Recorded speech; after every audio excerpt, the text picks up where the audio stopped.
Ok, l'enregistrement commence. Eh bien, on va débuter directement. Donc, bonjour à toutes et à tous et bienvenue à bord. Aujourd'hui, nous allons voir comment agir ensemble pour l'inclusion des talents neuroatypiques. Nous allons tout d'abord vous parler de neurodiversité.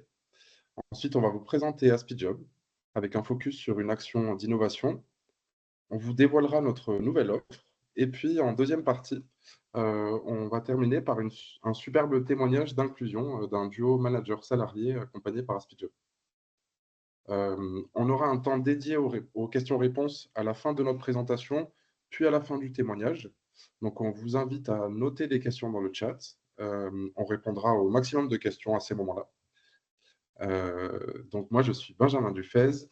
J'ai cofondé l'antenne rhône-alpienne de AspiJob et j'interviens en tant que job coach. Et je vais animer cette présentation avec Louisa. Merci Benjamin, je suis donc Louisa. Alors vous voyez peut-être mon nom qui s'écrit Maria, parce que j'ai un nom composé, ce qui brouille un peu les pistes. Je suis directrice du développement chez SPJob et je vous remercie d'être là pour agir avec nous pour l'inclusion des talents neuroatypiques. Merci. Alors, dans votre poste, vous avez 20% de chances de travailler avec une personne qui est concernée par la neurodiversité, environ 1 milliard d'êtres humains. Avant de vous parler de la beauté de cette neurodiversité, je vais vous présenter la genèse d'AspiJob. Donc à la genèse, ce sont des familles sans solution pour leurs enfants à l'heure de rentrer dans le monde du travail à cause de leurs différences. En 2013, elles identifient une structure performante à Montréal, déploient des formations et dupliquent le modèle en France en partant d'un constat. D'un côté, nous avons des talents débordants de motivation et de qualité, mais peu présents en entreprise. De l'autre, des entreprises en recherche de talents qui souhaitent améliorer leurs pratiques inclusives mais peu formées. Alors AspiJob répond à un besoin social important. On a plus de 180 000 personnes autistes en âge de travailler en France, mais 80% sont au chômage, alors qu'elles en ont envie et qu'elles souhaitent, comme vous et moi, assurer leur avenir et s'épanouir dans leur carrière.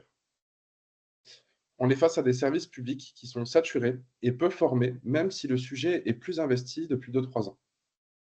Et puis des personnes qui sont plus exposées aux situations d'isolement, de précarité financière et aux comorbidités qui vont impacter la santé mentale. Le taux de chômage est bien supérieur à la moyenne nationale et il reflète un manque d'accompagnement adapté et de compréhension des spécificités de ce public. Malgré des diplômes solides, l'accès à l'emploi reste un défi majeur pour ces personnes. En fait, leur handicap social complique considérablement leur insertion pro. Ils vont se heurter à des dispositifs inaccessibles, avec des barrières à l'entrée, des barrières administratives, des manques d'expertise et à des employeurs qui sont non formés. Aussi, et même si la France commence à rattraper son retard, on parle de population sous-diagnostiquée. Beaucoup de personnes, y compris dans les entreprises, ne le sont pas. Donc vous côtoyez des personnes neuroatypiques tous les jours. Alors pourquoi une double expertise? Il y a 10 ans, notre fondatrice a souhaité répondre à cette mission en embauchant des personnes qui sont elles-mêmes concernées, des pairs. C'est une caractéristique de notre organisation. Chez AspiJob, nous sommes en partie des personnes concernées, et ce, à tous les niveaux d'hierarchie. On le vit et ça marche. Nous avons une équipe pluridisciplinaire qui est composée de job coach, de bénévoles issus de l'entreprise, de pairs aidants, de neuropsychologues et de référents handicap. On travaille les uns avec les autres. Une expertise pour l'accompagnement des publics comme pour l'accompagnement des entreprises, car nous venons du monde de l'entreprise. Et c'est d'ailleurs ce qui nous différencie du milieu médico-social. Notre cœur de métier, c'est l'accompagnement. On agit comme facilitateur, comme décodeur, pour favoriser la collaboration entre deux mondes qui se rencontrent peu, voire pas. Alors, il n'est pas rare de cumuler plus d'une forme de neurodiversité. On parle de co-occurrence dans 50 à 70% des cas. C'est pourquoi, même si nous sommes spécialisés dans le trouble du spectre de l'autisme, on va parler plus généralement de neuroatypie. Alors, la neurodiversité, c'est quoi? La neurodiversité, ce n'est ni une déficience, ni une maladie. C'est une condition neurodéveloppementale qui se traduit par une autre forme d'intelligence, une autre perception intellectuelle et sensorielle du monde. Ce n'est pas non plus un effet de mode, c'est juste que les conditions diagnostiques évoluent et que la France rattrape petit à petit son retard en la matière. Alors, tout le monde n'a pas non plus un petit trouble ou tout le monde n'est pas un peu autiste. Les personnes autistes, elles ont toujours fait partie de ce monde et elles ont contribué à plusieurs grandes avancées. Lorna Wing, une psychologue qui a fait avancer le sujet, qui a fait connaître l'autisme dans les années 80, elle donne une définition que j'apprécie beaucoup. Elle définit l'autisme comme un continuum divers couvrant un éventail stupéfiant de dons et de handicaps. Alors, on parle de neurodivergence, de neuroatypie, neurodiversité ou encore de troubles neurodéveloppementaux, les TND.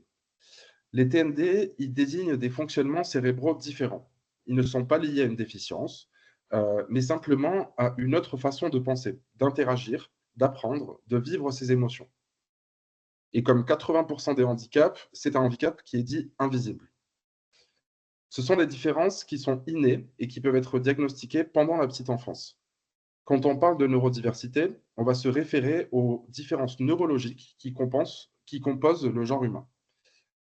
Alors, ces personnes présentent une particularité ou un fonctionnement cognitif dit atypique par rapport à la norme. Et puis, on entend par cognitif les fonctions mentales associées à la connaissance, à la perception, au raisonnement et au jugement. Donc, 15 à 20% de la population mondiale qui est concernée, avec une prévalence qui augmente chaque année. Quand on parle de neurodiversité, ça va inclure le TDAH, donc le trouble de l'attention avec ou sans hyperactivité, l'EDIS et l'autisme. Plus récemment, ont été introduits également les HPI et les HPE, mais c'est plus controversé car il s'agit de modes de fonctionnement intellectuel ou émotionnel atypiques et non d'un trouble neurodéveloppemental. En tout cas, c'est très important de garder en tête que l'hétérogénéité des TND se manifeste à la fois entre différentes personnes et à la fois au sein même d'une personne durant son développement. Chacun est unique. Donc avec Luisa, on va faire un focus sur le TSA et voir comment nous pouvons vous accompagner au mieux pour prendre en compte cette particularité de fonctionnement. Depuis le DSM-5, le TSA est catégorisé en 3 niveaux, et ce en fonction de l'intensité du besoin d'accompagnement. TSA de niveau 1, 2 et 3. En tout cas, dans plus de 70% des cas, le TSA n'est pas associé à une déficience intellectuelle. Donc, nous ne sommes pas des spécialistes de toutes les neurodiversités, c'est-à-dire qu'on ne va pas accompagner, par exemple, une personne qui est dyslexique et qui n'aurait pas de TSA. Mais les conséquences de ces différents troubles ont des similarités, et nos bénéficiaires ont souvent plusieurs neuroatypismes. Le trouble du spectre autistique, c'est d'origine neurobiologique, et ça va se manifester principalement par des difficultés de socialisation et de communication, des difficultés à comprendre l'abstrait et les émotions, une hyper ou une hyposensibilité sensorielle, des intérêts restreints ou répétitifs. Mais moi, je préfère parler d'intérêts spécifiques. Cet ensemble de particularités, il va varier en intensité selon les personnes, mais le seuil reste différent. Une personne essoufflée n'est pas une personne asthmatique. C'est une question de filtre.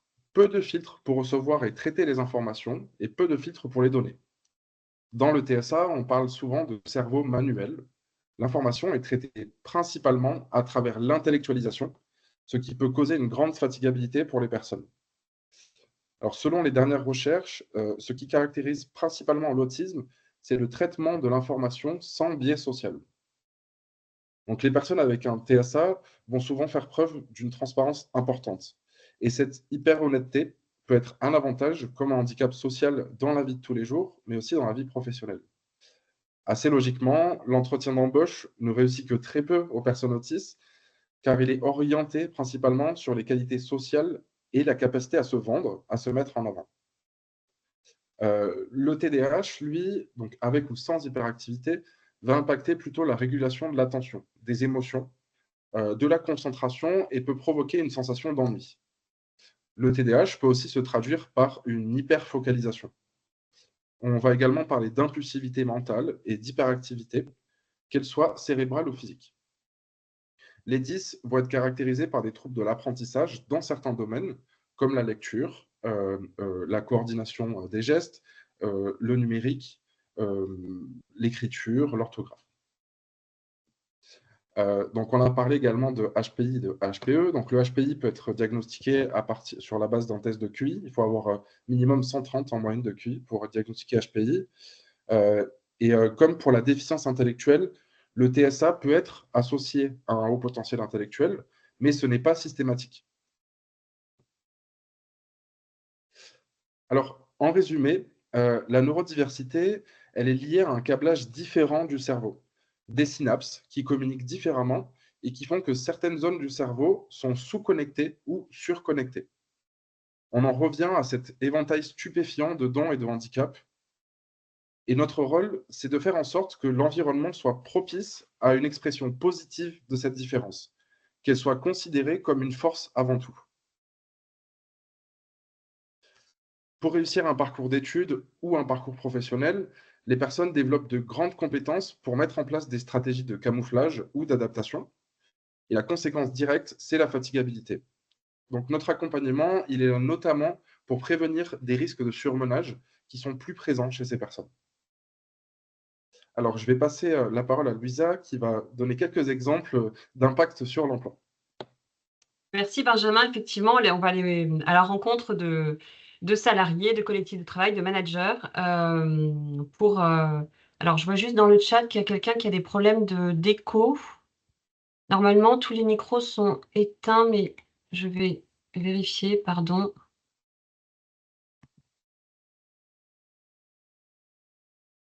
Ah, je peux pas. Alors, attendez. Ah non, je peux pas désactiver. Si je désactive les miens aussi, donc non. Donc, si vous pouvez juste veiller à ce que tous vos micros soient éteints pour éviter les problèmes d'écho. Merci beaucoup.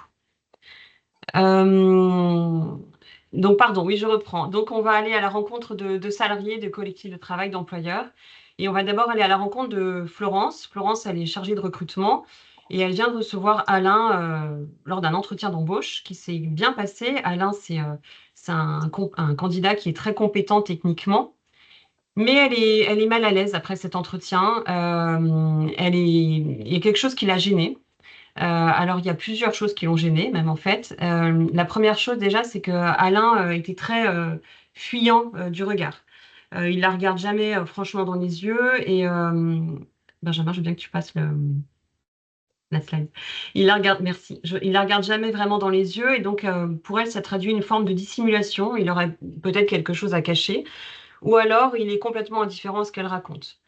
Elle a trouvé aussi qu'il avait des comportements peu naturels. On dirait qu'il se force à sourire. Il a un langage qui ressemble plus à un langage écrit qu'à un langage parlé. Et puis, il a cette façon de répéter, il a eu cette façon pendant l'entretien de répéter toutes les questions qu'elle posait avec la même intonation et exactement avec les mêmes mots. Alors, est-ce que c'est parce qu'il a un trouble du langage ou est-ce que c'est parce qu'il est particulièrement mal à l'aise qui pourrait corroborer le fait qu'il a quelque chose à cacher? Donc pour toutes ces raisons, même si Alain est compétent techniquement, elle va lui faire comprendre qu'elle ne donnera pas suite à cet entretien. Ce qu'elle ne sait pas, parce qu'Alain ne lui a pas dit, pour ne pas être stigmatisé et parce qu'il ne veut pas être réduit à son handicap, hein, c'est souvent des choses que les gens nous disent, c'est que Alain a un TSA de niveau 1 et un TDAH et que ça a des conséquences sur sa façon de se comporter. Donc, il a un déficit des compétences sociales, comme Benjamin l'a évoqué. Il fuit du regard, c'est pas parce qu'il est euh, mal à l'aise, mais c'est parce que c'est inconfortable pour lui de regarder, parce qu'il est aussi hypersensible, et c'est lié à une forme de cécité informationnelle. Comme il a ce déficit des compétences sociales, il doit compenser. Et pour compenser, il met en place un tas de rituels qui vont compenser son déficit de réciprocité sociale et émotionnelle et de comportements non verbaux. Donc, il a appris à se comporter et à être ce qu'on attend, d'une personne en société. Donc, il s'est répété, il sait qu'il doit regarder Florence régulièrement dans les yeux. Il sait qu'il doit sourire. Il adopte ce langage presque comme s'il écrivait parce que ça l'aide à structurer son langage et ça évite les malentendus. Et c'est tous ces comportements qui relèvent du rituel social d'Alain que Florence a trouvé étranges. Et puis, effectivement, il répète les questions. Il répète les questions parce que c'est une stratégie de compensation pour lui, de manière à bien se les approprier. Ça lui laisse le temps d'assimiler la question pour y répondre de façon précise, factuelle, et de répondre, enfin voilà, et donc d'y répondre de façon précise et factuelle, pardon. Et en plus, il est dans un environnement qui est relativement stressant pour lui. Il connaît pas l'entreprise, il connaît pas Florence, il connaît pas évidemment les questions qu'on va lui poser à l'avance. Donc, effectivement, à la fin de l'entretien, il a suivi son rituel social, il a répondu aux questions que Florence lui a posées, et il n'a pas du tout compris l'implicite de la réplique que Florence lui a fait à la fin de l'entretien, où elle lui remercie, bien sûr, d'être venue, et elle lui dit qu'elle reviendra vers lui pour toute nouvelle opportunité. Florence, elle a l'impression d'avoir passé le message, de lui avoir dit, bon, merci beaucoup, mais on ne donnera pas suite. Alain, lui, il n'a pas du tout compris, c'est lié à son déficit de la communication. Il ne comprend pas l'implicite, il n'a pas non plus su lire le comportement non verbal de Florence, la manière dont elle s'est un peu raidie, dont elle s'est reculée dans sa chaise au fur et à mesure de l'entretien.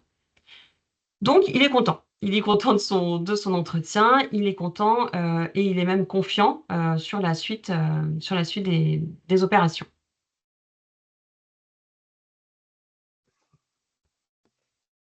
Voilà, alors il est très satisfait effectivement, mais il est aussi très fatigué. Comme on l'a dit, il a mis en place tout un tas de rituels, de stratégies de compensation, de stratégies d'adaptation qui demandent de mobiliser une énorme énergie et qui génèrent une grande fatigabilité. Il y a une image que j'aime bien qui est tirée d'un film qui s'appelle Quelle folie, que je vous invite vraiment à voir si vous vous intéressez au TSA, de Diego Governatori, qui filme un de ses amis qui s'appelle Aurélien Deschamps, qui a lui-même un TSA, et qui explique que la plupart des humains traversent la vie comme des pilotes d'avion, euh, mais en mode automatique, avec cette fonction mode automatique. Donc finalement, ils appuient sur un ou deux boutons. Le titre du film, c'est Quelle folie de Diego Governatori. Donc ils appuient sur un ou deux boutons et c'est finalement relativement facile de décoller, de voler et d'atterrir. Parce qu'il y a plein de choses qui sont innées. Une personne qui a un TSA, elle n'a pas cette fonction de pilotage automatique, ou une personne neuroatypique, même, hein, je peux aller plus loin. Donc elle doit gérer tous les paramètres de son vol, donc déjà tous les paramètres extérieurs, la météo, sans l'aide d'une tour de contrôle, hein. Elle va trouver les ressources en elle d'adaptation. Et surtout, elle doit avoir appris à quoi correspond chaque bouton du tableau de bord et surtout comment les utiliser et à quel moment bien les utiliser pour répondre à ce qu'on attend d'elle en société. Donc, je trouve que c'est une image qui est très parlante et qui explique bien la manière enfin, pourquoi justement Alain est très fatigué parce qu'il a géré tous les boutons de son tableau de bord pendant cet entretien. Et cette fatigabilité dont parlait Benjamin tout à l'heure, c'est un vrai critère à prendre en compte aussi. Alors, on va laisser Alain se reposer et on va rejoindre Léo. Léo, il travaille dans un ministère public. Et Léo, il a tout un tas de routines. Donc, il se lève toujours à la même heure, il va toujours suivre le même trajet le matin. Et à 10h17, c'est l'heure du café. Alors, c'est pas qu'il est complètement psychorigide, c'est que Léo a besoin de structurer ses journées par des routines, parce que l'imprévu, le changement, génère énormément de stress. Ça génère du stress, notamment parce que justement, ça nécessite une grande mobilisation de l'adaptabilité et des stratégies de compensation. Donc, pour avoir un minimum d'imprévu et de changement, Léo structure sa journée par toutes ses routines.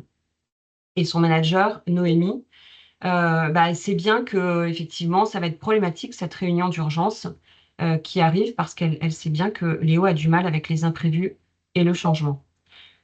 Tout ça pour dire que ce qui est important aussi quand on intègre un salarié qui a un TSA, c'est de l'accompagner sur le long terme. On sait bien qu'une entreprise, c'est un environnement qui est mouvant, donc un changement de réunion, un changement de manager, enfin n'importe quel changement, c'est tout le temps évolutif, euh, vont nécessiter de nouvelles adaptations. Et donc, il ne suffit pas de faire une sensibilisation, même si c'est déjà très bien, une sensibilisation d'une heure au collectif de travail au démarrage. Il faut vraiment envisager les accompagnements sur du long terme. C'est ce qu'on fait avec AspiJob. On va accompagner 4 à 6 mois les phases d'intégration, par exemple. Le but, c'est de pas d'être tout le temps à vos côtés et de vous tenir la main. Le but, c'est de pouvoir vous donner les ressources, à vous comme aux salariés, de bien travailler ensemble dans une relation équilibrée. On va maintenant rejoindre Olivier. Olivier, il est en train de déjeuner avec une de ses collègues et il est en train de parler de Tom. Tom qui l'a invité plusieurs fois à déjeuner avec lui ou à des after-work et Tom ne peut jamais. Tom préfère rester à son bureau, déjeuner tout seul dans l'open space. Et Olivier, ça commence à le froisser un petit peu. Il trouve ça un petit peu vexant finalement que Tom dise toujours non à ses sollicitations. Alors, c'est pas que Tom n'aime pas Olivier, c'est pas non plus que Tom n'aime pas en général les gens, mais c'est que Tom doit apprendre à gérer son énergie. Il y a une théorie qui explique bien ça, c'est la théorie des petites cuillères. Chaque personne a à sa disposition, pour gérer sa journée, une multitude de petites cuillères qui sont des petites cuillères d'énergie. Donc, la plupart des gens ont à disponibilité presque des cuillères illimitées. Tom, lui, il a 12 petites cuillères pour gérer sa journée. Donc, il en dépense déjà une le matin pour s'habiller. Il en dépense deux sur son trajet. Il va en dépenser trois pour les interactions du matin, le café, bonjour, etc. Quatre dans la grosse réunion de la matinée. Et puis deux pour faire ses courses en rentrant le soir. Donc, à 18 heures, il a déjà dépensé ses 12 petites cuillères d'énergie et il n'a pas terminé sa journée. Alors, peut-être que comme il n'a plus d'énergie, il va finir sa journée dans son canapé à écouter de la musique, tout simplement pour récupérer. En tout cas, ce qui est important à comprendre, c'est que si jamais Tom va déjeuner avec Olivier, ça va lui demander de dépenser encore 4 nouvelles petites cuillères et que finalement, après le déjeuner, il n'aura plus d'énergie pour terminer. Et ça peut le conduire à des trop-pleins, à des débordements qui vont soit le conduire à un repli sur soi, soit une forme d'explosion parce qu'il aura été en trop-plein. Attends, t'as été un petit peu vite, Benjamin. Donc la question, c'est pas de savoir, c'est pas qu'il est désintéressé par les discussions, c'est que les discussions informelles lui demandent beaucoup d'énergie. La communication, le canal de communication de Tom, c'est un canal de communication qui est centré sur l'efficacité, en quelque sorte. Et en fait, lui, ce qu'il voit, ce qu'il constate dans l'entreprise, c'est que même les bonjours, comment ça va du matin, ils sont plus centrés finalement sur le lien social que ça va générer. Et il trouve même que finalement, ces bonjours et ces ça va, personne n'écoute vraiment les réponses. C'est juste une manière d'entrer en contact les uns avec les autres. Et lui, c'est pas un canal de communication qui lui parle. Lui, il veut utiliser des canaux de communication qui sont efficaces pour traiter d'un sujet de travail, par exemple. Or, déjeuner avec son collègue, c'est forcément traiter de sujets qui ne sont pas forcément en lien avec le travail. Alors, on a rejoint Nadia, entre-temps, qui travaille avec un casque sur les oreilles, un casque anti-bruit, et qui va bientôt bénéficier d'une cloison anti-bruit également. Ce qui agace un tout petit peu son collègue Guillaume, qui lui demande une chaise depuis longtemps parce voilà, il est un peu gêné parfois, sa chaise n'est pas très confortable. Alors Nadia, c'est pas du tout du confort, son casque anti-bruit. Elle est hyper sensible au bruit, c'est-à-dire qu'elle va entendre tous les bruits de manière exacerbée, y compris le moindre petit bruit. Le collègue qui tape sur son clavier, le collègue qui croque dans un biscuit. Donc tous ces stimuli vont venir envahir sa sphère sensorielle et ça génère de la fatigue, d'autant que son cerveau va traiter chaque stimuli, chaque bruit, l'analyser, le classer, etc. Et donc, c'est pour ça que son manager a mis en place des aménagements pour qu'elle puisse être préservée de ces bruits. C'est vraiment important de comprendre que la sphère sensorielle d'une personne, elle doit être respectée. C'est pas un caprice. Demander à une personne d'être moins sensible au bruit, c'est comme demander à une personne malvoyante de voir, tout simplement. Donc, ça fait partie des aménagements, par exemple le casque anti-bruit et la paroi, qu'on va travailler pour aider les personnes hypersensibles au bruit. Donc, ce n'est pas que Alain, Tom, Léo, Nadia, c'est très flou tout à coup là. Je ne sais pas si c'est pareil pour vous. Et enfin, moi je vois très flou le. Ouais, pour tout le monde. Ah voilà, ça se rétablit. Pardon. Donc ce n'est pas que Nadia, Léo, Tom sont psychorigides, asociales, qui sont douillets ou encore bizarres.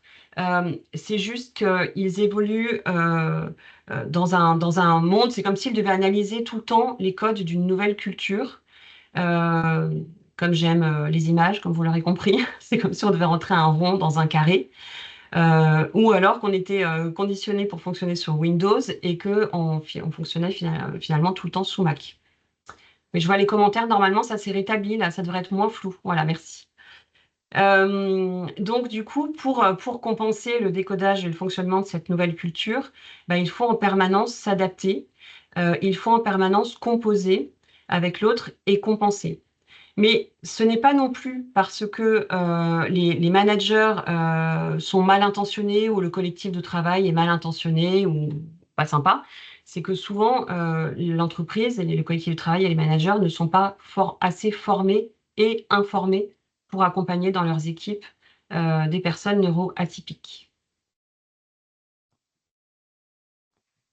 Donc, on va retrouver Alain. Alain, finalement, bonne nouvelle. Il a été embauché parce que Florence, finalement, n'a pas trouvé de candidat techniquement, voilà, qui était vraiment techniquement aussi bon qu'Alain. Donc, Alain l'a rappelé et il lui a dit à ce moment-là qu'il avait un handicap. Et Florence a choisi de se faire accompagner par Aspijob pour le recrutement et pour l'intégration de ce salarié. Et puis, au fur et à mesure voilà, il a fini sa phase d'intégration et elle a découvert un salarié qui était vraiment avec des grandes compétences, qui était très précis, avec un sens aigu du détail. Ouais, c'est de nouveau flou. Qui avait une grande absence de préjugés, je vous le lis de toute façon, qui priorisait la tâche à accomplir plutôt que son intérêt personnel. Et d'ailleurs, c'est aussi un point d'attention du manager pour manager Alain. Qui était très respectueux des règles, qui était très honnête, a une grande capacité de concentration, qui était très motivé également, très engagé. C'est très important pour Alain de se sentir utile pour l'entreprise et pour la société en général, avec des grandes facultés d'appropriation, un grand besoin de comprendre le monde qui l'entoure et de creuser les sujets à fond dans leur globalité. Donc, ça en fait un salarié qui est particulièrement bien adapté au poste. En plus, c'est un poste qui répond à son intérêt spécifique parce que Alain adore les chiffres. Mais ça, c'est les caractéristiques d'Alain. Ça ne veut pas dire que toutes les personnes qui ont un TSA ont ces caractéristiques. Et il y a aussi une forme souvent d'idéalisation dans l'entreprise. J'ai déjà entendu, pas plus tard que cette semaine, des entreprises qui me disent « Je voudrais embaucher un salarié Asperger », c'est plutôt souvent comme ça qu'on dit, parce qu'il fera le boulot de 4 personnes. Alors non. Comme Benjamin l'a dit, il y a un grand éventail de handicaps et de dons. Donc effectivement, il y a des dons qui peuvent être particuliers. Mais si je reprends l'image tout à l'heure du tableau de bord et de l'avion, Aurélien Deschamps explique aussi qu'effectivement, de temps en temps, il y a des personnes qui font des loopings extraordinaires et que ces loopings, tout le monde va s'émerveiller en disant « Waouh, dis donc, extraordinaire, les autistes sont des génies. Ils sont tous Rainman. » Maria, 2 secondes, c'est juste pour Benjamin pour désactiver le flou. Est-ce que vous pouvez, à côté du bouton caméra, j'ai entendu du bruit, là, il y a du... Benjamin, pour cette flèche, et ensuite il y aura arrière-plan, vous cliquez sur aucun. Pour l'instant, il faut permettre. J'ai pas entendu du tout ce qui a été dit là. C'est pas grave, Maria, vous pouvez continuer, c'est résolu. Ok, merci. Merci beaucoup. Mais je crois que c'était les autres conversations, je crois que c'était une résolution du problème du flou, si j'ai bien perçu ce qui se passait. Bon, pardon. Donc oui, donc de temps en temps, il y a des personnes qui ont un TSA niveau 1 qui font des magnifiques loopings, donc tout le monde se dit ce sont des génies, tous les autistes sont Rainman. Alors non, il y a beaucoup de gens qui ont des grandes difficultés à s'insérer dans la société, dans le monde de l'entreprise. Et en fait, cette idéalisation, elle fait aussi peser un énorme poids et une énorme pression sur ces salariés qu'ils n'ont pas à supporter en réalité. Et les dons dont on parlait, les dons, on a évoqué ceux d'Alain précisément, c'est des dons qui peuvent se déployer dans des environnements bien adaptés, avec des bons aménagements. Je vais reprendre une image, ça sera la dernière pour ma partie. Une entreprise, c'est comme un récif corallien, en quelque sorte. Donc, il y a plein d'espèces qui vont cohabiter. Il va y avoir des algues qui pousse partout, quelles que soient les conditions finalement. Et puis, il va y avoir des coraux plus rares, qui vont devoir, avoir vraiment des critères très spécifiques pour déployer toute leur beauté, donc une température de l'eau spécifique, des courants, la luminosité et cetera. Et ben, c'est pareil. Pour que les personnes neuroatypiques puissent déployer tout leur potentiel, il faut qu'elles bénéficient du bon aménagement et du bon accompagnement. Et en plus, les aménagements qui sont mis en place pour eux sont souvent des aménagements qui profitent au collectif de travail, dans plus de 80% des cas. Déjà, ce sont des aménagements qui sont faciles à mettre en place et peu coûteux. Et je vais vous donner un exemple d'aménagement, par exemple, physique. Vous remplacez les néons blancs de votre open space. Ça va rendre service, certes, à la personne hypersensible à la lumière qui a un TSA, mais aussi à tout le reste des salariés pour le confort visuel, dont les salariés qui pourraient être photosensibles, par exemple. Vous redéfinissez la manière dont vous travaillez vos objectifs. C'est pareil, pour les clarifier, pour les structurer. Ça va servir, certes, aux salariés, à Alain, dans le cas qui nous occupe là, mais aussi à l'ensemble du collectif de travail. Merci beaucoup, Louisa. Donc, maintenant que vous en savez plus sur la neurodiversité, je vais vous présenter Aspijob, donc le partenaire de référence pour sensibiliser et accompagner vos équipes vers la construction d'un environnement qui soit pleinement inclusif. Donc, l'idée, c'est d'agir ensemble pour avoir plus d'impact. Et Aspijob se positionne comme décodeur.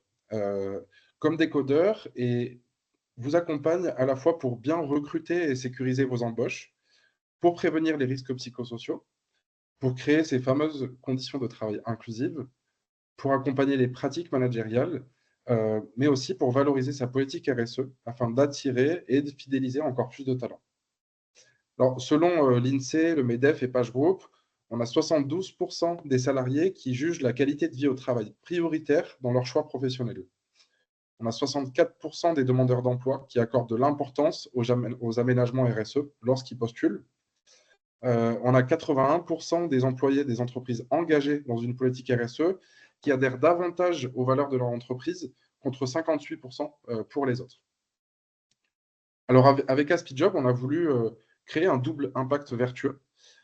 Parce qu'en travaillant avec Aspijob, vous permettez à la fois à une personne atypique de s'épanouir et en même temps, vous aidez une association à prendre en charge le coût d'un accompagnement pour favoriser son accès à l'emploi. Donc, c'est un modèle vertueux d'entreprise à impact social. Chaque heure d'accompagnement qui est sollicitée à Aspijob Conseil permet de financer une heure d'accompagnement à une autre personne autiste pour favoriser son accès dans un emploi qui correspond réellement à ses envies et à ses compétences. Donc, il y a le pour vous et puis l'impact indirect du coup qui est grâce à vous. Alors, quelques chiffres, je vais passer rapidement, mais donc depuis qu'Aspijob existe donc depuis 2013, on a accompagné 250 recrutements, 150 salariés qui ont été maintenus en poste, 100 personnes qui ont été accompagnées en formation, 400 salariés, managers formés et accompagnés au sein de leur entreprise, et puis un taux de satisfaction très élevé.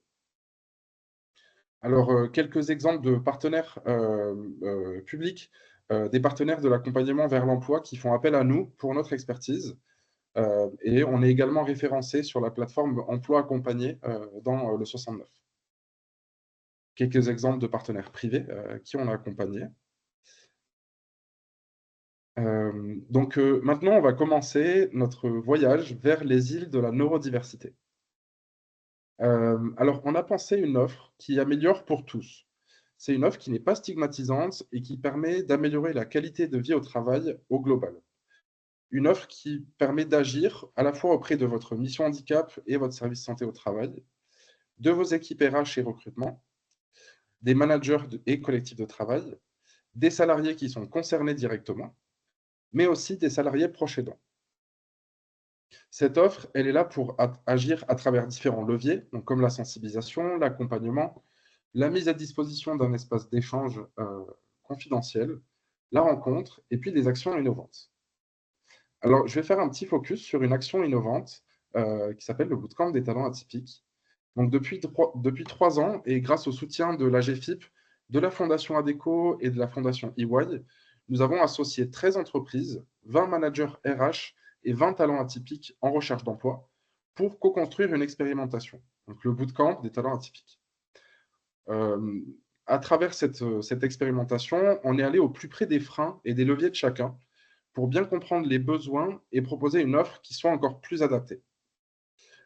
Donc, le bootcamp, c'est un événement innovant qui nous a permis de réunir des personnes avec un TSA et plus largement neuroatypiques et des entreprises, donc des recruteurs et des managers opérationnels dits vierges. On a voulu prendre des personnes qui n'étaient pas familiarisées au sujet, qui n'étaient pas encore formées, lors d'ateliers d'intelligence collective, de co-construction, des simulations d'entretien d'embauche, des partages d'expériences.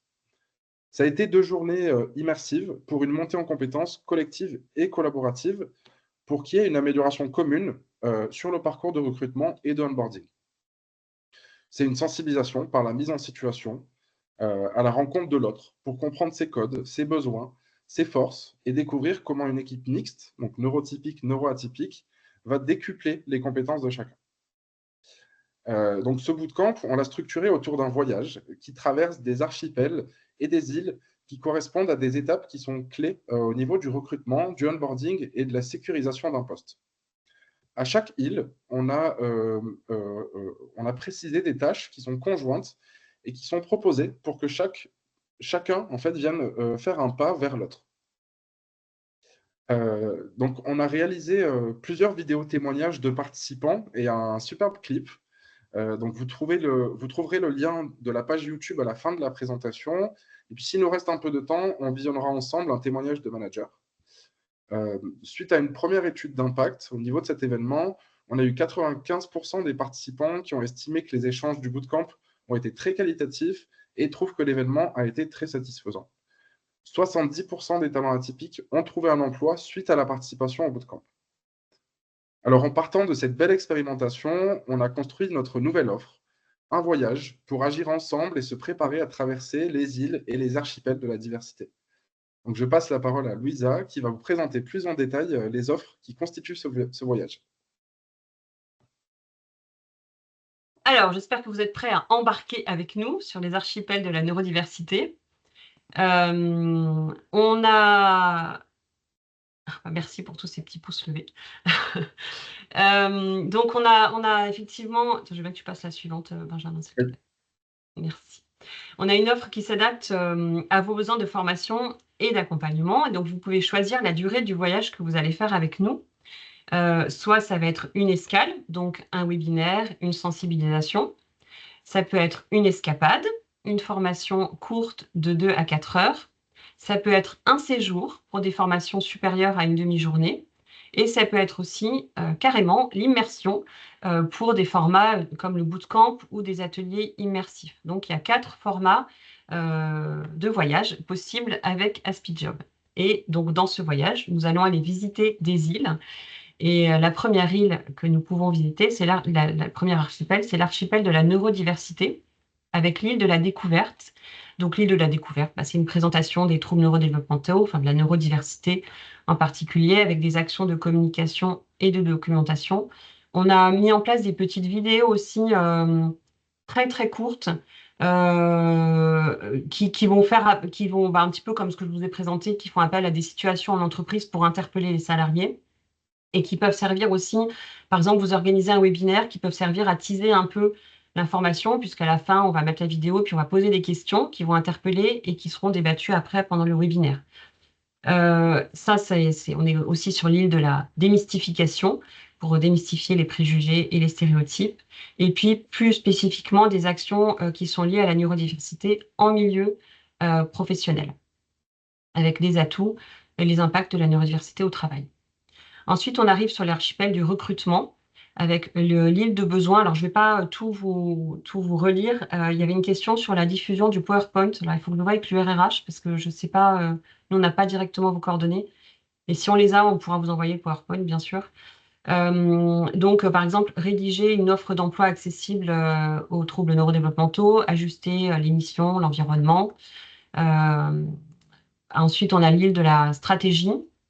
Donc, l'île de la stratégie, c'est adapter les canaux de diffusion, être attractif pour les talents neuroatypiques, comprendre les nécessités d'adaptation du processus de recrutement. On a l'île des candidatures, donc savoir bien décrypter la candidature d'un talent neuroatypique, par exemple, pour pas passer à côté du bon candidat, comme aurait pu le faire Florence tout à l'heure avec Alain. Et ensuite, on a l'île des sélections. L'île des sélections, mener un entretien d'embauche inclusif et comment aborder la question du handicap. Ensuite, on arrive sur l'archipel de l'intégration. Donc, une fois que cette phase de recrutement est effective, avec l'île du pré-boarding, analyser les besoins du nouveau salarié, organiser un accueil adapté, sensibiliser le collectif de travail et puis valider le plan d'accompagnement avec AspiJob. L'île de l'intégration, trouver les bons modes de communication, s'adapter au handicap social. Alors tout ça, ce sont des exemples. Hein. On travaille aussi beaucoup sur du sur-mesure. Enfin, après, c'est l'idée du voyage sur mesure aussi, en fonction de vos besoins et de vos enjeux. L'île de l'accueil, donc on a bien accueillir dès le premier jour, bien transmettre les informations, aller à la rencontre de l'équipe. Et puis l'île du suivi avec par exemple comment optimiser et soutenir la progression d'un talent neuroatypique. Et enfin, le dernier archipel, c'est l'archipel de l'inclusion. Là, il y a un petit bug, voilà. L'inclusion avec l'île des risques psychosociaux, déceler, prévenir, gérer le stress. L'île du management, donc devenir tuteur, par exemple, d'une personne neuroatypique ou gérer des équipes inclusives. Pardon. L'île de la collaboration inclusive, donc comment travailler en synergie, comment une équipe peut travailler en synergie et comprendre les besoins d'un collègue. Et enfin, l'île, j'ai un trou, pardon, Benjamin, aide-moi, de la communication adaptée, pardon. Donc bien communiquer, adopter une communication inclusive. Donc voilà, donc l'idée c'est que effectivement parmi toutes ces thématiques-là, vous pouvez construire un peu la formation avec le format que vous souhaitez et puis les thèmes que vous souhaitez aborder.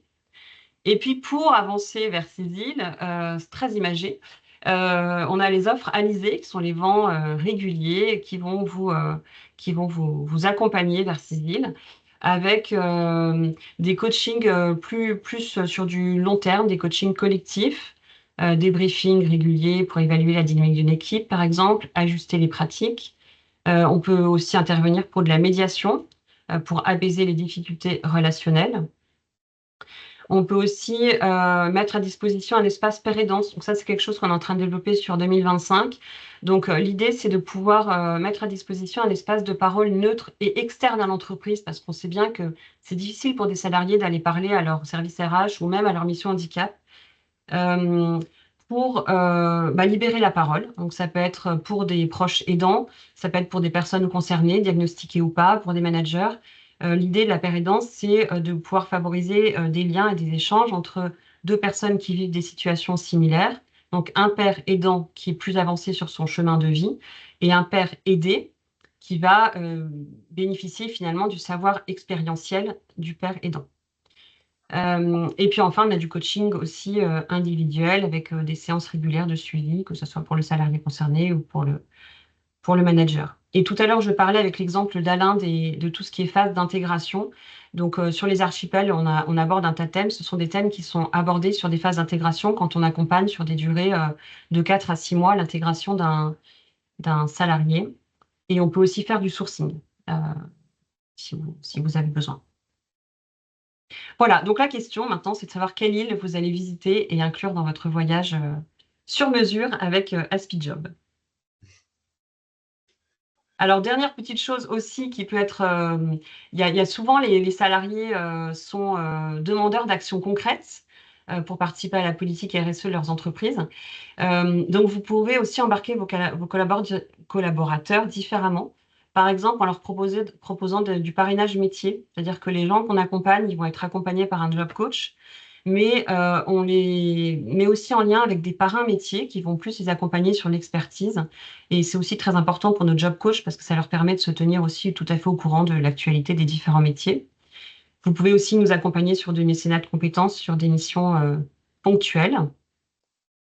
Et puis après, on va organiser des mises en situation, par exemple, donc tout simplement, par exemple, des visites d'entreprise sur des jeunes diplômés, par exemple, qui veulent savoir à quoi ressemble un open space, tout bêtement. ou des mises en situation, simuler un entretien d'embauche pour permettre aux personnes qu'on accompagne de s'entraîner avec des personnes externes différentes que leur job coach. Alors, pour créer un cercle vertueux et augmenter encore plus notre impact, on a créé un open badge pour célébrer les professionnels qui agissent sur la neurodiversité en entreprise. Je ne vais pas rentrer dans le détail parce que je vois l'heure qui tourne, mais en tout cas, vous pouvez revenir vers nous si vous voulez plus d'informations sur les critères pour accéder à cet open badge. En tout cas, notre volonté, c'est vraiment de fédérer un réseau. Alors, explorer ces archipels, c'est enrichir votre savoir pour changer les regards. Et on est vraiment convaincu que quand il est question de savoir sur l'autre, rien n'est plus efficace que la rencontre.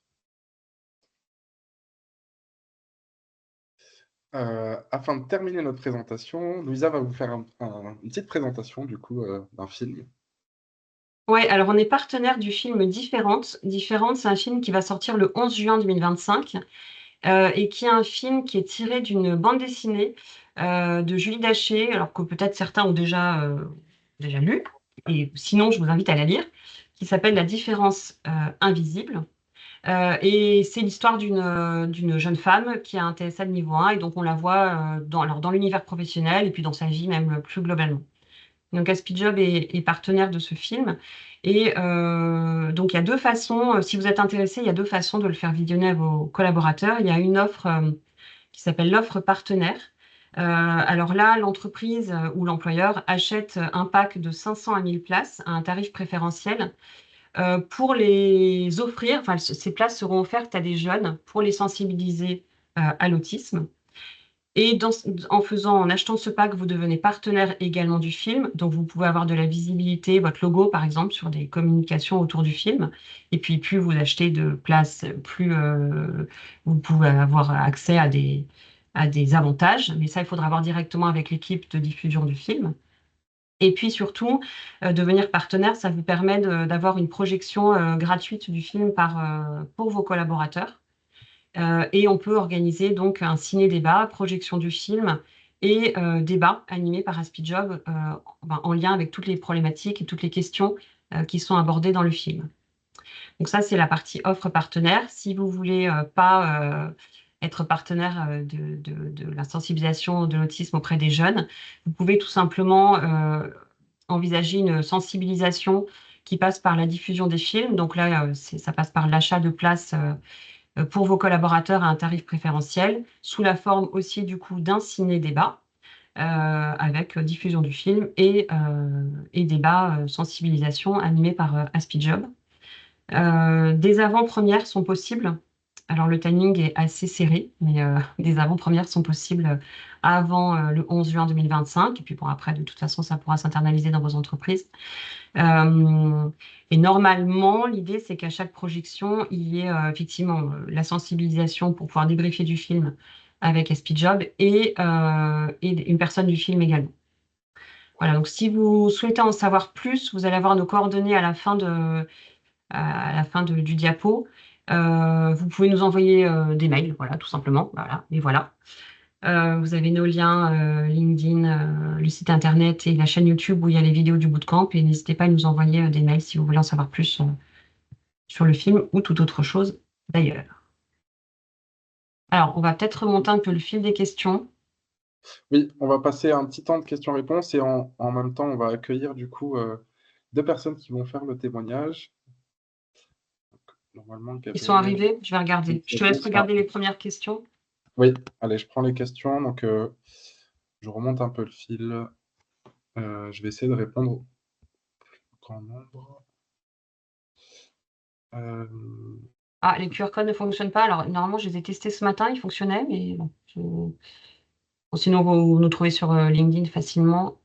On peut envoyer les liens. Je suis désolée. Ouais. Donc là, j'ai vu qu'il y avait une réponse sur les troubles psychiques. Quelqu'un a répondu. Merci.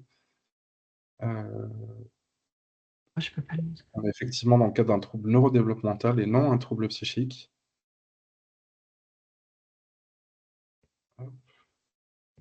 L'accompagnement suppose forcément qu'il y ait eu un diagnostic.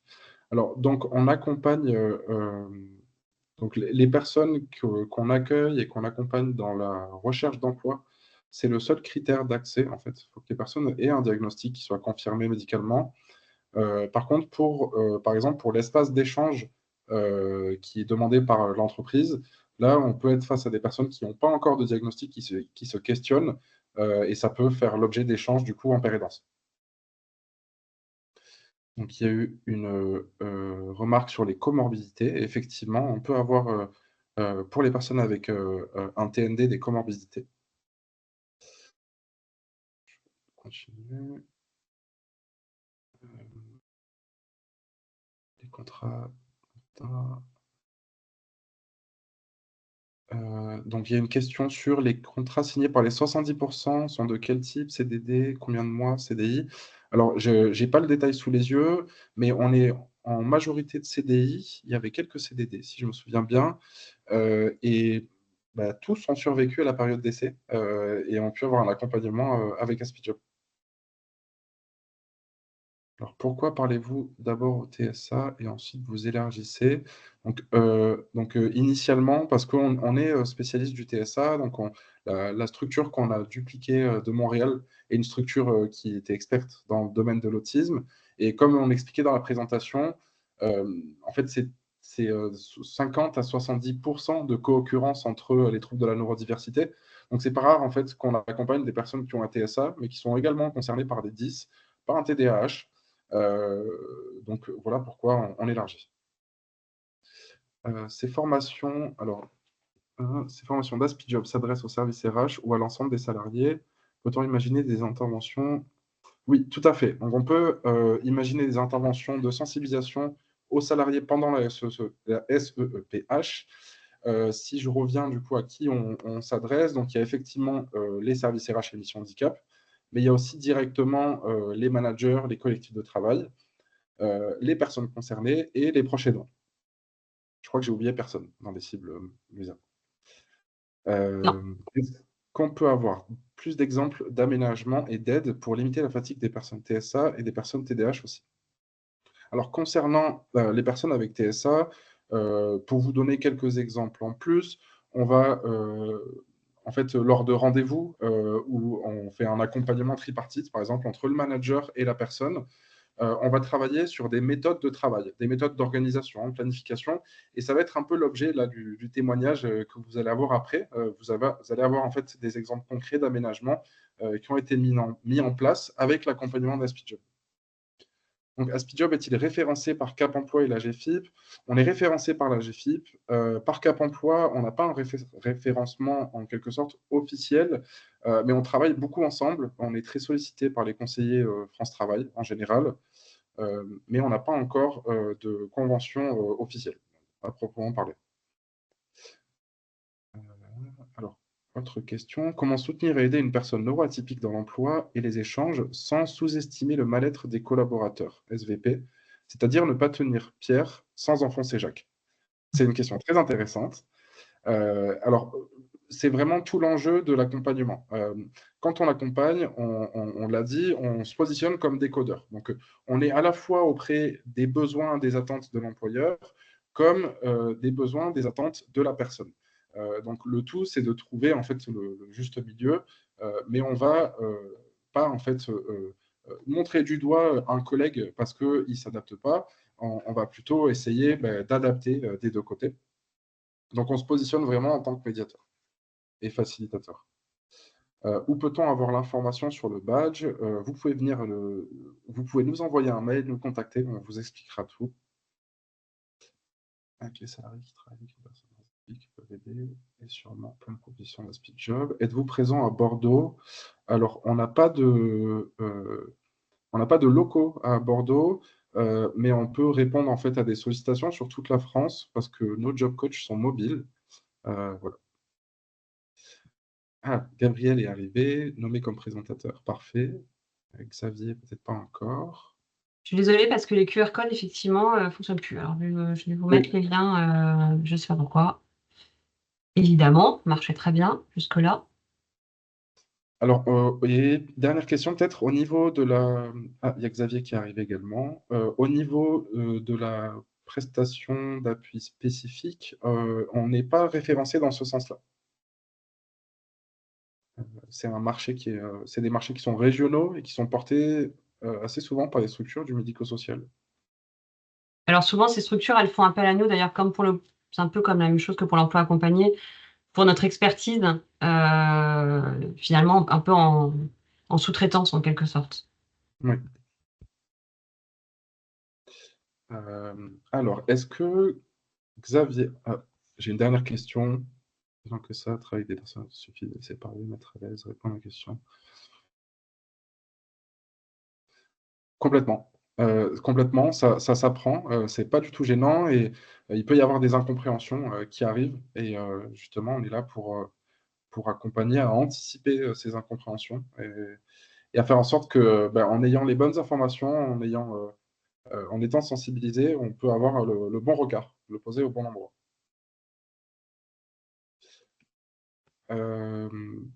Donc on va peut-être, Xavier et Gabriel, du coup, on peut passer à votre témoignage. Vous pouvez mettre vos caméras, activer vos micros et je vais passer la slide d'après, du coup.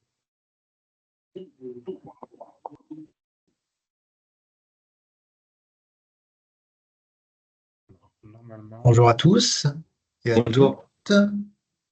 Bonjour Gabriel. On t'entend Bonjour. très bien. Et on a Xavier. On t'a pas encore, Xavier? J'ai tout, normalement. C'est bon. Vous Ouais, c'est bon. m'entendez? Oui, c'est bon. On entend, on voit. Parfait. Merci beaucoup. Alors, je vous passe la main, je passe les slides, et puis vous me dites si j'ai le bon rythme sur les slides. Ok. Ça marche. Donc, merci à tous et à toutes d'être là pour ces témoignages. Donc, entre moi, Gabriel André, qui suis engagé depuis décembre 2023 en tant qu'assistant qualité chez Bouygues Construction Expertise Nucléaire. Hein. Donc là, vous avez la diapo de présentation des trois grandes figures de cette expérience professionnelle pour moi. Donc moi, je suis TSA, donc autiste Asperger, diagnostiqué dans mon enfance assez tôt, chose qui est malheureusement assez rare de nos jours. J'ai terminé mes études il y a 2 3 ans, mais j'ai fait pas mal d'alternances aussi. Et mon expérience ici chez Bouygues Construction est une de mes premières expériences professionnelles en tant qu'assistant qualité. Xavier, est-ce que tu veux te présenter? Oui, donc Xavier Guinchard, moi je suis un petit peu plus vieux, 45 ans, donc ça fait un peu plus de 20 ans que je travaille, une vingtaine d'années non, un peu plus de 15 ans chez Bouygues, et je suis chef de projet avec plutôt un S, et après j'ai une fonction de responsable d'activité, donc entre la présentation qu'on a fait il y a quasiment 8 mois maintenant. Et celle-ci, en fonction, ça a un peu évolué. Donc, Gabriel est un petit peu plus indépendant qu'il l'était avant. Donc, euh, donc voilà. Donc, pour ceux qui avaient vu la première présentation, il y a un petit peu d'évolution. Et dernier point, c'est que par rapport aux projets sur lesquels on intervient, c'est de la diffusion restreinte. Donc, on ne vous détaillera pas particulièrement le type de projet sur lesquels on travaille. Merci. Voilà. Moi, je ne me représente pas parce que je me suis présenté au début. Et je vous laisse la parole. Après, pour ce qui est de la présentation de l'entreprise, il y a déjà beaucoup d'informations dans le nom, construction, expertise nucléaire, mais ce que je vais surtout vous présenter ici, ce sont vraiment les missions qui sont à mon poste et les différentes stratégies que j'ai mises en place avec le soutien de Xavier et de Benjamin. Donc, je suis un peu un intermédiaire entre les différents acteurs d'un grand projet où je surveille et trace tous les échanges documentaire qu'il peut y avoir, donc maîtrise de l'envoi et réception des documents entre les différents acteurs du projet, assure leur archivage et en mettant à jour les différents suivis si nécessaire. Petit à petit, j'ai beaucoup pris en autonomie sur ces missions-là qui sont vraiment mes missions principales, mais j'aide aussi à la préparation de certains documents et notamment des rapports d'avancement mensuels qui sont animés par le biais avec les différents acteurs du projet. Donc, pour m'organiser dans toutes ces tâches, je me suis fait une matrice de gestion des priorités qu'on va voir sur la diapo suivante. Tout un planning organisationnel avec ma to-do list, mes heures et plein d'autres outils que j'utilise au quotidien pour m'organiser entre les différents sujets, hein. Puis, on a défini aussi une stratégie avec mon manager et Benjamin, c'est vraiment l'établissement de checklists au début de chaque nouvelle mission, que je puisse bien prendre mes repères parce que c'est en tout cas dans mon cas, une de mes difficultés inhérentes à ma condition de TSA. Et puis aussi, en autre stratégie, l'alerte du manager en cas d'anomalie, de doute ou de difficulté sur une ou plusieurs tâches que suis amené à rencontrer. Et aussi, dans une optique d'organisation, comme je reçois beaucoup de mails par jour, pas autant que Xavier, un classement par couleur selon les tâches auxquelles il se réfère et leur degré de priorité. On va voir tout ça dans la diapo suivante. Voilà, donc un extrait de ma matrice, mon planning organisationnel, donc avec une matrice de priorité qui est basée sur la matrice d'Eisenhower, qui était un général de la Première Guerre mondiale et qui, en fonction des informations qui lui arrivaient des troupes sur le terrain, avait classé les différentes tâches qu'il avait selon leur degré d'urgence et d'importance. Donc, vous avez là les différentes couleurs. Donc, ce qui est en rouge, c'est vraiment très urgent et très important. Donc, c'est vraiment la diffusion, la réception de documents et classement, chose que vraiment je fais tous les jours et au fil de l'eau quand j'ai des demandes. Urgent, mais moins important. Alors, ça veut pas dire, moins important ne veut pas dire pas important. Tout est important dans ce que je fais. C'est vraiment la préparation des documents qu'on me demande ou les sujets sur lesquels Xavier me lance. Et en bleu et en vert, ce sont choses moins urgentes, mais que je dois quand même faire sur la durée ou régulièrement, donc à planifier, pour lesquelles je m'organise quand même. Vous avez aussi dans la partie droite vraiment comment je classe mes mails. Donc, dès le matin, j'arrive, j'épluche mes mails et je les classe selon différentes couleurs. En bleu, c'est un bordereau, donc une pile de documents à traiter et à classer. En violet, une tâche à réaliser. Et en rouge, une anomalie sur laquelle vraiment faut que je fasse remonter à Xavier ou à d'autres interlocuteurs pertinents. Et violet, s'il y a un jaune à côté, c'est que pour X ou Y raison, je suis bloqué dans cette tâche parce qu'il me manque une ressource ou une info. Et le vert, c'est lorsque vraiment j'ai terminé la tâche ou levé l'anomalie. Et comme Xavier est très occupé, il y avait vraiment ce besoin d'autonomie de ma part et de gestion des priorités. Donc ça, ce sont les outils et c'est vraiment un des outils que vraiment j'ai mis en place. Oui, Gabriel, ce qu'on peut ajouter là-dessus, et c'est un peu les difficultés que tu as, donc tu as toujours la volonté de traiter ce qui est en rouge et, euh, et la partie où tu as dû occulter, c'est la partie travail de fond, parce qu'en fait, tout ce qui est diffusion, réception des documents, c'est pas quelque chose qui est régulier et c'est quelque chose sur lequel c'est difficile de planifier. Donc, ce qui est pas évident pour Gabriel. Et l'objectif, c'est vraiment de travailler sur, OK, on est sur les priorités. Donc, ça, ce qui le soulage, qui lui permet de pas être stressé par rapport à ça.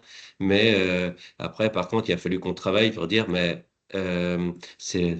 faut toujours surveiller que tu as bien les tâches de fond pour pas qu'à un moment donné, tu te retrouves sans travail. Et c'est un peu ce côté-là qui est toujours un peu le fond de nos discussions, c'est de s'assurer que Gabriel a suffisamment de travail, pas surchargé non plus, mais qu'il a quand même un fond au cas où les diffusions ou les échanges avec le client ne se fait pas. Ce que tu mets pas aussi en avant aussi, c'est que par rapport à ta boîte mail, c'est que tu n'en as pas une, tu as la chance d'en avoir deux. Donc avec la partie personnelle pour ces tâches, vraiment ces échanges personnels, et après parce que tous les échanges sont sur une boîte morale, donc sur lequel où Gabriel est le référent de la boîte morale de tous les échanges entre la maîtrise d'œuvre, la maîtrise d'ouvrage et la comment et notre société.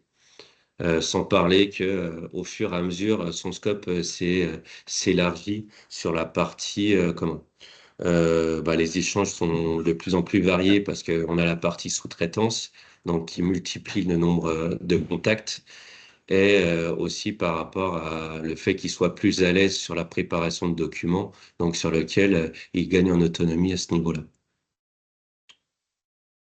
Voilà, je voulais compléter ça. Donc du coup, là, c'est plus pour ma partie témoignage. Par rapport au poste de Gabriel, on reste sur les mêmes missions sur lesquelles la première ligne est vraiment, les deux premières lignes sont vraiment la partie prioritaire, sachant que, comme je vous l'ai dit, on était sur des diffusions restreintes, donc on a... Pardon. C'est chez toi, Gabriel, je crois. Non. Euh, Il y a un bruit de fond, c'est pour ça. Bon, bah, je continue. je vais couper mon micro. Donc, du coup, qui sont les tâches principales et on est sur des réseaux fermés où, du coup, il y a vraiment un travail, un suivi de l'information. Enfin, après, sur des projets de construction, enfin, même sur beaucoup de projets maintenant, la gestion de l'information, c'est quelque chose qui est très important. Donc, son poste est une plaque tournante par rapport au projet et tout ce qui est communication avec le client. Donc, sachant que du coup, ce que j'avais dit déjà précédemment, que ces fonctions s'élargissent.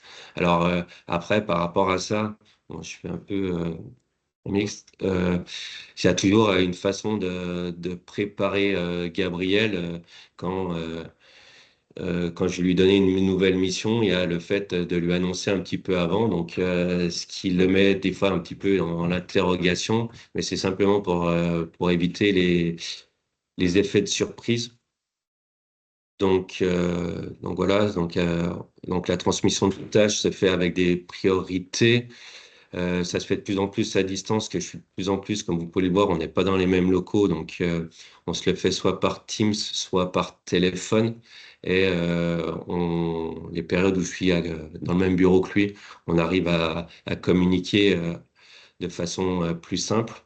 Donc, ce que j'aime bien dire aussi, c'est que quand Gabriel vient me voir, c'est que je prends un certain recul et du coup, ça me force à prendre le temps pour pouvoir le faire. C'est euh, c'est un peu grâce à son handicap que je m'impose à le faire, parce que des fois, je m'aperçois que ça serait pas le cas. J'irais peut-être un petit peu plus vite. Donc, ça me permet un petit peu plus de me poser. Bon, c'est un peu dommage que ça soit à cause de ça que je le fasse, mais pour un bien ou inversement. Voilà.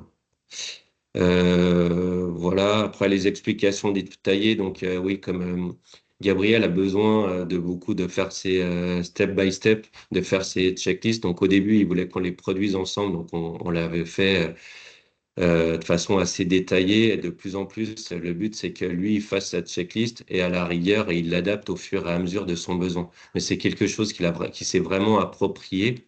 Donc, sur lesquelles je suis conscient, s'il y a des questions, on les rajoute. Mais c'est des choses au début qu'on faisait de façon euh, ensemble. Et maintenant, c'est quelque chose qui prend au fur et à mesure. Donc, c'est quelque chose qui le permet de se le soulager et qui permet d'avancer et de produire, d'être au rendez-vous sur les tâches à réaliser.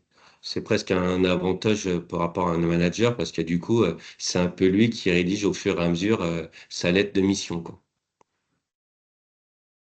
Euh, après, utilisation du repère collaborateur pour avoir le même langage, oui, donc par rapport euh, à la grille qu'il a présentée juste auparavant, moi je l'ai à côté de moi pour lui dire si on est sur du rouge, si on est sur du vert, on est sur du bleu, ce qui permet d'avoir une communication simple et fluide, et puis comme ça très précis pour Gabriel. Donc après, entre nous, il n'y a pas réellement de secret euh, sur notre travail, hein. Il y a ce qu'on fait tous les mois. On peut peut-être passer au slide suivant, Benjamin, parce que on va, on va parler un petit peu sur cette partie-là. Parce que là, du coup, on rentre sur comment fonctionne l'intégration euh, et l'évolution qui a été faite. Moi, je mettrais juste la petite anecdote de l'avant-intégration. Donc, Benjamin nous avait accompagnés, enfin, je l'avais eu au téléphone avant l'entretien de Gabriel, et juste là où c'était pas tout dit. Et moi, pour pouvoir, je voulais tout de suite mettre les choses à plat et mettre Gabriel à l'aise en lui disant, je suis au courant de ton handicap. Et au lieu de le mettre à l'aise, eh ben, j'ai tout de suite mis dans l'embarras. Donc, comme quoi, on peut toujours mieux faire. Et voilà. Après, je sais pas, Gabriel, vous nous excusez, c'est un petit peu dur parce que c'est ce que je craignais, Benjamin. Le fait qu'on soit à distance pour l'interactivité, c'est pas évident. Donc, on rentre très vite dans un monologue. Tu veux prendre la main, Gabriel? Enfin, prendre Oui, la main, façon de parler sur la oui, présentation. bien sûr, hein. Après, évidemment, l'avant-intégration, ça passait par l'entretien et sa préparation. Et Benjamin m'a bien accompagné là-dessus les mois précédents. J'avais, c'est vrai, pris l'habitude de annoncer mon handicap plutôt en fin d'entretien. Et effectivement, ça m'a mis un peu au dépourvu que Xavier soit au courant avant, mais on a quand même bien fait l'entretien. Et si on est encore là à en parler aujourd'hui, c'est que au niveau du management derrière, tout s'est bien dégoupillé, hein. Donc on a fait les checklists et dès le début, Xavier s'est montré vraiment très ouvert vis-à-vis d'Aspijob, de l'accompagnement, du fait que des fois on fasse des points tous les trois, tous les mois, et des fois des points juste à deux, entre Benjamin et moi, puis les points entre Xavier et moi, ça c'est pas vraiment de l'accompagnement, c'est le management normal, entre guillemets, mais quand même avec la prise en compte de mes repères, comme tu me l'as expliqué. Et donc, Benjamin, il est en fond, lui fait part de l'évolution de tout ça, et il est aussi bonne source de conseils pour que ça se passe au mieux. C'est ce qu'on voit sur la période en cours d'intégration, conseil sur les prises de repères liées aux tâches, l'organisation, la relation au manager, etc. Et aussi la prise en compte du handicap pour que je reste dans ma zone de confort et qu'au niveau relationnel, ce soit le plus sain et le plus efficace possible, hein. Euh, Ouais, en fait, dans la partie, on vous lit pas les slides. Après, enfin, on vous laisse prendre connaissance. En fait, on a plus commenté et partagé notre quotidien.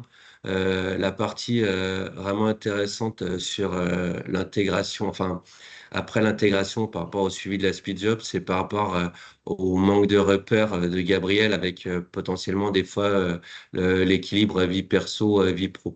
Donc, qui est pas toujours évident quand on est dans le monde du travail et sur lequel des fois on est sur des métiers où ça prend beaucoup de temps. Et du coup, à ce niveau-là, nos points réguliers, c'est souvent à une période, moins maintenant parce que c'est plus fluide. Après, ça fait un moment qu'on commence à travailler ensemble, mais ça permettait de présenter les sujets sur quand Gabriel n'était pas forcément à l'aise pour en parler. Avec le sujet, dire j'en parle pas. Parce qu'à un moment donné, parce on l'a pas cité, mais s'il y a deux logos en haut à gauche de la présentation, c'est que Gabriel est encore en intérim. Donc, c'est des missions enfin, qui ont été prolongés. Et à un moment donné, il avait une autre proposition d'emploi et qui se posait la question et il savait pas comment le faire. Mais après, on est sur des sujets que toute personne du travail là, c'est simplement que il y a Benjamin qui nous accompagne entre les deux et qui permet de discuter. Et je pense que ça pourrait être pas mal des fois parce que c'est ce que préfèrent les RH. Euh, mais ça permet enfin, de discuter ouvertement entre le manager et le collaborateur sur les sujets. Et puis après, quand il m'avait dit que potentiellement il avait une autre proposition, et je dis, bah, après, c'est comme tout, hein, c'était la vie de la société. Et puis les vies, c'était la vie. Et il avait le droit d'avoir quelque chose plus pérenne si ça lui plaisait plus. Donc après, il a fait le choix de vouloir rester avec nous, avec mon grand plaisir et de continuer sur sa mission actuelle. Euh, voilà. Après, qu'est-ce qu'on peut commenter un petit peu là-dessus? Euh, ouais, sur les gros sujets, en fait, c'est vraiment sur la partie communication et s'appuyer sur ce que enfin, sur la vision de Gabriel par rapport à comment il atteint des sujets, on a quand même quand il met rédaction de documents, c'est pas juste faire un document, enfin, de faire un roman. On a fait des documents en commun où on savait, moi, je savais pas dans quelle direction réellement partir. Donc, il y a eu beaucoup d'itérations, mais à la fin, on a réussi à sortir un document sur lequel enfin, c'est des matrices de management. Alors, je vous parle peut-être en chinois quand je vous dis ça, mais c'est des choses qui, sur les projets, sont de plus en plus qui vont arriver. C'est par rapport à tout ce qui est lean management et tout ça. Et en fait, en lien avec le client qui nous sont demandés pour s'assurer qu'on suit bien le projet sur tous les critères. Et on a réussi à nous deux à sortir quelque chose qui a été accepté par le client. Et que c'est le premier qu'on faisait dans l'entreprise. Donc, quand on crée quelque chose sans réellement référence, on peut être plutôt content de nous. Donc, c'est pour ça, c'est qu'il n'y a pas réellement il n'est pas forcément mis à l'abri, Gabriel, par rapport au travail qu'il a à produire. C'est pas un demi-travail. Il est vraiment impliqué. Le seul côté et sur lequel il prend de plus en plus sur lui, c'est la partie communication et prise de contact avec des gens qu'il connaît pas. En fait, donc là, on rentre dans l'inconnu pour lui, mais qui fait quand même pour la diffusion, pour prendre contact et puis demander des éléments. Donc voilà, il s'habitue au fur et à mesure, conformément aux besoins que l'on a, quoi. Voilà. Et ça, depuis quelques mois, je prends même un peu l'habitude de directement appeler certains les interlocuteurs directement au téléphone pour leur remonter des anomalies ou clarifier certains points, chose que j'arrivais pas du tout à faire au début ou sur lesquels je me sentais pas à l'aise et où Xavier était un peu le seul référent. Donc là aussi, j'ai pris en autonomie et surtout en confiance. Donc on peut, je pense, passer à la partie question-réponse. Merci beaucoup, Gabriel et Merci Xavier. beaucoup. Et, Certains ont quitté en cours de route, mais sont quand même montrés reconnaissants. Donc, oui, complètement. merci. Vraiment bravo pour ce parcours et merci pour le témoignage. Donc, on peut passer aux petites questions. Euh, j'ai vu par exemple une question, est-ce que vous avez ressenti des collègues réfractaires? Est-ce que la présence de Gabriel a pu permettre à d'autres salariés de s'exprimer au sujet de leurs différences? Euh, non. Après, je dirais que on a la chance d'être dans un bureau, donc on est dans un bureau fermé, une entité avec des personnes plutôt jeunes par rapport à moi. Même pas par rapport à moi. Non, mais on est plutôt sur des gens, sur la moyenne, on a quand même 80% des personnes qui ont moins de 30 ans. Et on voit quand même une différence par rapport surtout dans le monde de la construction, qui était un petit peu bourrin. On va pas se cacher, on va pas se parler, mais un côté bienveillant qui est quand même beaucoup plus agréable. Donc, il n'y a pas eu de côté réfractaire. De notre côté, on a remonté les informations à nos RH sur lequel on a eu la semaine du handicap où on en a un petit peu parlé, mais on n'a pas spécialement pris le temps de le partager à côté. Donc, on le partage avec vous là, mais c'est pas quelque chose qu'on met en avant et sur lequel on partage. On est ouvert, on le cache pas, il n'y a pas de sujet. Après, on le met pas forcément en avant surtout. On m'a demandé à un moment donné si on voulait faire une communication là-dessus. On en avait échangé avec Gabriel en disant oui, c'est possible, mais pour l'instant, c'est pas allé plus loin. Et après, sur la partie handicap chez nous, non, c'est pas réellement ressorti. Non, ce qui était marrant, par contre, à la dernière présentation, il y avait une ancienne collègue, une de mes anciens collègues, qui avait ce handicap et qui s'était rendu compte de cet handicap en quittant l'entreprise. Et du coup, on a échangé un petit peu après là-dessus, où du coup, elle était contente que ça avait un petit peu bougé chez nous, et puis qu'elle regrettait qu'il n'y avait pas ça avant. Merci. Il y a une autre question. Est-ce que d'autres salariés ont bénéficié des aménagements ou méthodes de Gabriel? Ça a profité à d'autres salariés. Qu'est-ce que t'en dis, Gabriel? Je crois pas. Je crois qu'une fois, on avait dû. Tu m'avais proposé d'envoyer certaines parties de mes checklists à une autre personne qui avait des missions similaires aux miennes. Mais après, je sais pas trop ce que c'est devenu, mais c'est toujours ça, mais c'est toujours ça de prix. Après, sur vraiment la méthode, la matrice organisationnelle, je suis là, c'est l'affaire. Alors, elle est affichée juste à côté de Xavier dans le bureau, mais effectivement, je l'ai pas spontanément partagé comme ça. Oui, donc oui, dans ce qu'explique Gabriel, c'est qu'on a une personne parce qu'en fait, moi, je suis dans le sud de la France là, qui fait à peu près le même type de travail que Gabriel, mais sur une autre partie du projet, sur un autre contrat. Et du coup, il avait partagé ses checklists pour justement s'assurer que elle fasse moins d'erreurs. C'était Camille, je crois, hein, si je dis pas de bêtises. Et du coup, parce que, enfin, entre les deux contrats, bon, ça va mieux maintenant parce que la personne a changé. Mais l'avantage, c'est qu'on n'a jamais eu enfin, très peu de retours sur les diffusions réalisées par Gabriel. Donc, c'est quelque chose qui est relativement serein.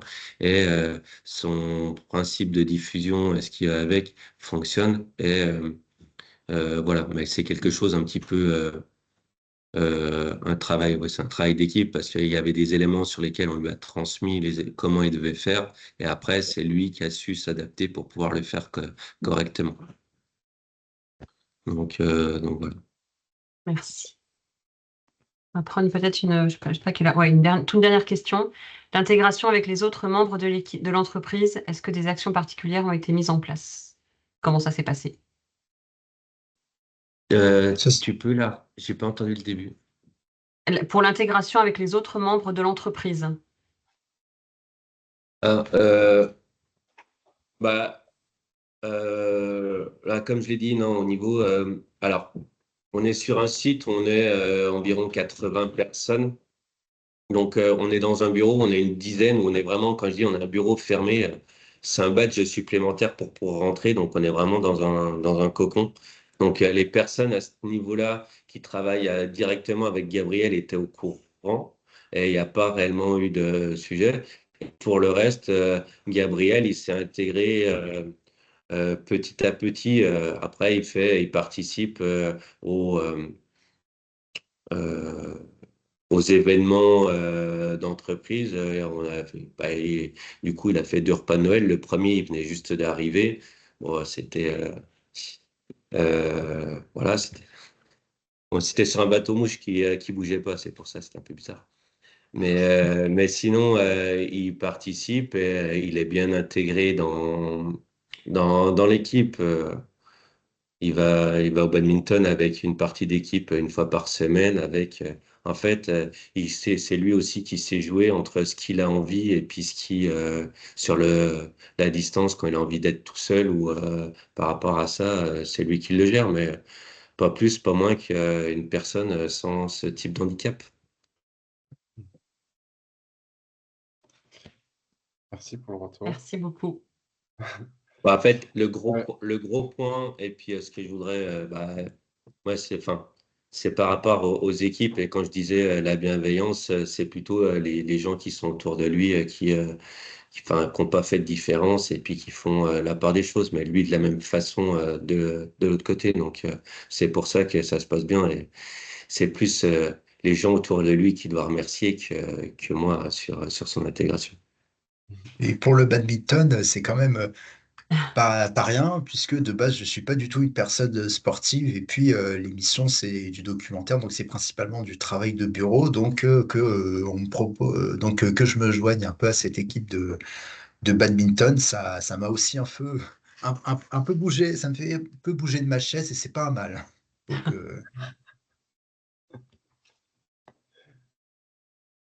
Merci beaucoup. Alors, je pense qu'on on est arrivé au bout du temps imparti. S'il y a des questions auxquelles on n'a pas répondu, je suis désolée. N'hésitez pas à nous envoyer un mail. On y répondra par mail, puisqu'on n'a peut-être pas répondu à toutes les questions. Je suis désolée pour les petits bugs techniques, mais on s'en est sorti. Voilà, j'espère que ça vous a intéressé. En tout cas, on était ravis de pouvoir échanger, pouvoir vous présenter Ouais. ce webinaire. Oui, et on n'a pas envoyé le lien, Louisa. C'est pour Ah oui, faut qu'on effectivement, envoie. il faut que vous donniez votre avis. Le QR code marche toujours pas, je vais regarder, mais vous avez le lien pour donner votre avis sur le webinaire. Attendez, je vous envoie ça. Voilà le lien. Voilà le lien. Et puis, vous pouvez nous retrouver du coup sur place également à Marseille. Merci Merci beaucoup, beaucoup à Xavier. tous. Merci, Gabriel, et merci à Merci. vous pour l'écoute. Merci et bonne URRH. Oui. Au revoir. Merci, au revoir. bien.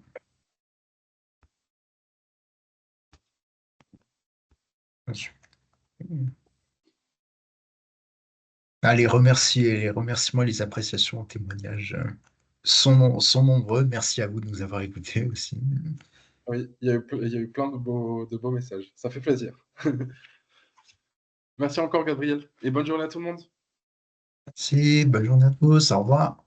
Au revoir.